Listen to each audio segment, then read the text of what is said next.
அஞ்சாவதா நாம பார்க்க போறது சாங்காய். சாங்காய்ங்கிறது இது ஒரு வகையான மான். இது நம்ம இந்தியால மணிப்பூர்ல மட்டுமே காணப்படுற எல்டஸ் மான்களோட அழிந்து வர கிளை இனம். இது மணிப்பூரோட மாநில விலங்கு.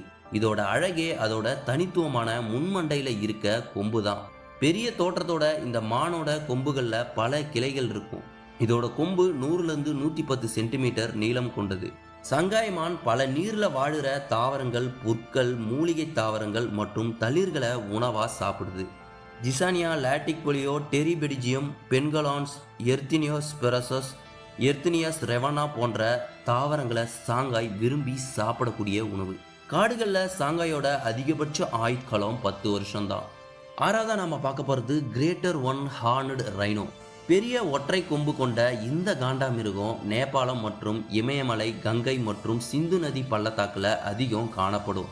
ஐரோப்பியர்கள் முதல்ல அறிந்த மூக்கு கொம்பன் இனம் இந்திய மூக்கு கொம்பன் தான். இதை 1752ஆம் ஆண்டு கார்லோசு லினியோஸ் என்பவர் தான் ஆங்கிலத்தில் ரைனோசெரஸ்னு பெயரிட்டார். கிரேக்க மொழியில ரைனோன்னா மூக்குன்னும் செரோஸ்னா கொம்புன்னும் பொருள். இதுக்கு தமிழ்ல மூக்கு கொம்பன்னு பேரு.